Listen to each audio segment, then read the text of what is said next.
ఓం శ్రీమాత్రే నమః. ఓం గం గణపతయే నమః. ఓం శ్రీ గురుభ్యో నమః. ఓం వాగర్ధావివ సంపృక్తో వాగర్ధ ప్రతిపత్తయే జగతః పితరో వందే పార్వతీ పరమేశ్వరో. ఉమాశంకర స్వామి అనుగ్రహ ప్రసాద సిద్ధిరస్తు. వీక్షిస్తున్నటువంటి ప్రేక్షకులందరికీ కూడా డిసెంబర్ మాస ఫలితాలు ఏ విధంగా ఉన్నాయి అంటే, ముఖ్యంగా ఈ డిసెంబర్ మాసము మొత్తము కూడా హేమంత ఋతువు మార్పిడి జరగటము, అట్లాగే జాతకంలో మేషాది మీనరాశి పర్యంతము కూడా కొన్ని గ్రహాలు రుజుమార్గంలోకి ప్రయాణం చేయటం, కొన్ని గ్రహాలు తమ యొక్క స్థితిని మార్చుకోవటం, మరికొన్ని గ్రహాలు వక్రగతిలోకి వెళ్ళటం. ఈ విధంగా గ్రహాల యొక్క మార్పిడి వలన ఏ ఏ రాశుల వారికి ఏ ఏ సందర్భానుచితంగా ఏ ఏ సమస్యలు కలుగుతాయి, అట్లాగే ఎవరికి ఏ విధమైనటువంటి విద్య, ఉద్యోగము, కళ్యాణము, సంతానము ఇలాంటి యోగాలు కలుగుతాయి, ఇలాంటి విషయాలన్నీ కూడా చర్చించుకునే ప్రయత్నంలో ఈ డిసెంబర్ మాస ఫలితాలను గురించి అవకాశం ఉన్నంత వరకు మరి జాతకరీత్యా ప్రతి మనిషి జన్మించినప్పుడు స్త్రీ అయినా పురుషుడైనా వారి యొక్క జన్మానుసారము ఫలానా డేటు, టైము, ప్లేసు వీటి రీత్యా జరిగేటటువంటి దశలు, అంతర్దశలు, అలాగే వారి జాతకంలో ఉన్నటువంటి లగ్నము ప్రాణం లాంటిది. మరి ఆ లగ్నం నుంచి ఏ ఏ గ్రహాలు శుభస్థానంలో ఉన్నాయి, ఏ ఏ గ్రహాలు ఇబ్బందులు పెట్టేటటువంటి అశుభ స్థానాల్లో ఉన్నాయి తెలుసుకుంటూ, అట్లాగే ఈ యొక్క జన్మరాశి చక్రము అనేటటువంటిది నక్షత్ర ప్రభావము, నక్షత్రాలని మరి ఆ పరిపాలించేటటువంటి చంద్రుడి యొక్క గమనాన్ని బట్టి ఫలానా రాశి వారికి ఈ విధంగా జరుగుతుంది అనేటటువంటి ఒక అంటే క్లుప్తంగా ఉన్నంతలో క్లుప్తంగా చెప్పగలగటం ఈ యొక్క డిసెంబర్ మాస ఫలితాలు. అసలైనటువంటిది జన్మజాతకము. జన్మజాతక రీత్యా గ్రహాలను అనుసరించి ఇప్పుడు గోచారంలో ఈ గ్రహాలు ఇక్కడ ఉన్నాయి కాబట్టి లౌకికంగా, ప్రాపంచికంగా, లేకపోతే ఈ నక్షత్రం వారికి, ఈ రాశుల వారికి ఈ విధంగా జరగవచ్చు అనేటటువంటి ఒక సంకేతాన్ని మాత్రం ఇవ్వటమే ఈ యొక్క కాలచక్ర గమనంలో జన్మరాశి ఫలితాలని గురించి తెలుసుకోవటం. ఓం శ్రీమాత్రే నమః. మీనరాశిలో ముఖ్యంగా ఉన్నటువంటి నక్షత్రాలను పరిశీలించినట్లయితే పూర్వాభాద్ర నక్షత్రము 4వ పాదము, ఉత్తరాభాద్ర నక్షత్రము 1, 2, 3, 4 పాదాలు, అట్లాగే రేవతి నక్షత్రము 1, 2, 3, 4 పాదాలు. ఈ 9 నక్షత్ర పాదాలు మరియు మీనరాశి. ఈ రాశి వారికి డిసెంబర్ నెల మొత్తము 1వ తేదీ నుంచి కూడా ఉన్న కాలచక్రంలో ఉన్నటువంటి గ్రహ గమనాలను కనుక పరిశీలించినట్లయితే జన్మరాశిలో ఉన్నటువంటి ఏలినాడి శని ప్రభావము, జన్మరాశికి 12వ స్థానంలో ఉన్నటువంటి రాహుగ్రహ వైపరీత్య ప్రభావము, అట్లాగే 6వ స్థానంలో ఉన్నటువంటి కేతు యొక్క అనుకూల ప్రభావము, చతుర్థంలో వక్రీగత గురుని యొక్క ప్రభావము, అట్లాగే భాగ్యస్థానంలో ఉన్నటువంటి శుక్రుడి యొక్క అనుకూలత, బుధుడి యొక్క ప్రతికూలత, డిసెంబర్ 7 వరకు కూడా కుజుని యొక్క ప్రతికూలత, రవి యొక్క ప్రతికూలత, డిసెంబర్ 7 తర్వాత 10వ స్థానంలోకి కుజుడి యొక్క రాశి మార్పు, అట్లాగే 16 తర్వాత ఈ మీనరాశి వారికి రవి యొక్క మార్పు అత్యంత అనుకూలత్వం అని కూడా చెప్పుకోవచ్చు. ముఖ్యంగా మీనరాశి వారికి గృహపరమైనటువంటి విద్యా సంబంధితమైనటువంటి విషయాలలో కొన్ని ఎదురు దెబ్బలు జరగడానికి అవకాశము, అశాంతిగా ఉండటము, చదువు సరిగ్గా చదవట్లేదనేటటువంటి బాధ విద్యార్థులు ఎక్కువగా ఉంటుంది. ఆరోగ్య లోపము అంటే అనారోగ్య పరిస్థితుల వలన కావచ్చు, గృహంలో మాతృపరమైనటువంటి అనారోగ్య లోపాల వలన కావచ్చు, లేకపోతే ఏదైనా గృహ మార్పుల వలన కావచ్చు, వీరికి తండ్రి యొక్క ఉద్యోగ మార్పు, తల్లి యొక్క అనారోగ్య మార్పు, వీటి వలన చదువుకునే విద్యార్థులకి కాలేజీలకి, స్కూల్స్కి సరిగ్గా వెళ్ళలేకపోవటము, చదువుకున్నటువంటి విద్య గుర్తు లేకపోవటము, ఇలాంటి విపరీతమైనటువంటి చర్యల వలన కొంత మానసిక జుగుత్స కలిగే అవకాశము, శరీరము పైన ఆ యొక్క ప్రభావం పడి అనారోగ్యాన్ని కొని తెచ్చుకున్న వాళ్ళే ఉంటారు. కొంచెం జాగ్రత్తగా ఉండాలి విద్యార్థులు.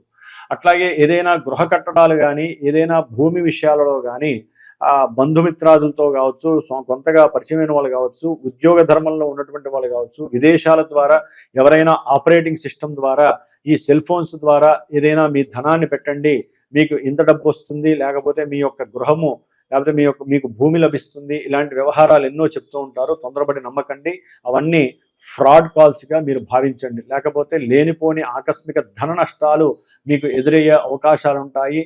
అట్లాగే ఈ యొక్క రాహు 12లో ఉండడం ద్వారా సొంత నక్షత్రంలో ఉంటున్నాడు. ఇప్పుడు ప్రజెంట్ రాహు సొంత నక్షత్రంలోకి వస్తున్నాడు. దాని ద్వారా అనారోగ్య బాధలు, అట్లాగే ఏదైనా ప్రమోషన్స్, ఉద్యోగంలో ప్రమోషన్స్ వస్తాయనుకుంటే అవి కూడా నిరుత్సాహానికి గురి చేస్తాయి.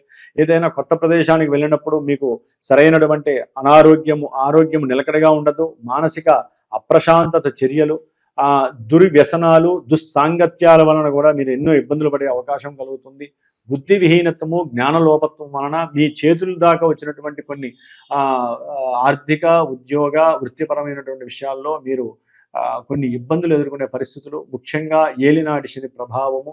ఈయన మీ సొంత ఇంట్లో ఉండి ఇప్పుడు సొంత ఇంట్లో రుజుమార్గంలో ప్రయాణం చేస్తున్నారు. దాని ద్వారా ఉద్యోగ విషయాల్లో కొన్ని మార్పులు చేర్పులు, సొంత ఊర్లో కావచ్చు, లేకపోతే వేరే ఈ దేశంలో కొత్త ప్రదేశాలకి మిమ్మల్ని తర్జుమా చేయొచ్చు. ఉద్యోగ విషయంలో అనారోగ్య లోపం మిమ్మల్ని బాగా పీడిస్తుంది. ఏలినాడి శని ప్రభావం పూర్వజన్మ కర్మ దుష్కృతాలన్నీ మిమ్మల్ని మీ కళ్ళ ముందు ప్రదర్శితం చేస్తూ ఉంటుంది. కాబట్టి ఈ యొక్క శని దోష పరిహారార్థమై శని వలన మీకు పాదపరంగా బాధలు వస్తాయి.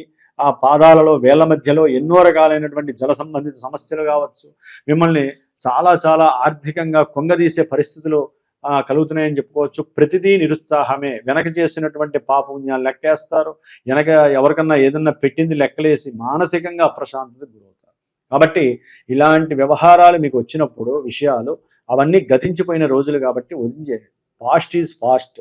ఇప్పుడు ప్రజెంట్ ఉంది, ఫ్యూచర్లో నేను ఎలా ఉండాలనే ఆలోచన మాత్రమే స్వీకరించండి. లేకపోతే చేస్తున్న ఉద్యోగము పోతుంది, వ్యాపారాల్లో నష్టాలు కలుగుతాయి, మీకు అనుకున్న వాళ్ళు కూడా దుర్మార్గులయ్యేటటువంటి మానసిక ఆలోచనలు కలుగుతాయి.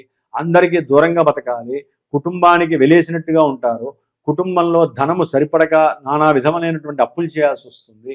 ఇవన్నీ కూడా ఏలినాటి శనిలో నానా బీభత్సకరం. అట్లాగే కోర్టు వ్యవహారాలు కావచ్చు, కోర్టు విషయాల్లో కావచ్చు, అట్లాగే చేసే ఉద్యోగంలో లేకపోతే గురువుల్ని సంస్కరించలేకపోవటము, గురువులతో సరిగ్గా మాట్లాడకపోవటము, వారికి 10 రూపాయలు ఏదైనా మత సంస్థలకి, చారిటబుల్ ట్రస్టులకి ఇచ్చి వాటి గురించే మాట్లాడుకొని మీ పూర్వపుణ్యం అంతా కూడా పాడు చేసుకునే పరిస్థితి కలుగుతుంది. కాబట్టి దానం చేశారంటే వదిలేసేయండి, అది మీకు తెలియకుండా జరిగిపోయింది. డబ్బు పోతే ఎప్పుడైనా కూడా సంపాదించుకోవచ్చు. ఆరోగ్యము పోతే, అంటే శరీర ధర్మం నశిస్తే, మానసిక లోపం కలిగితే ఎదుగుదల ఉండదు ఏ విషయంలోనైనా సరే.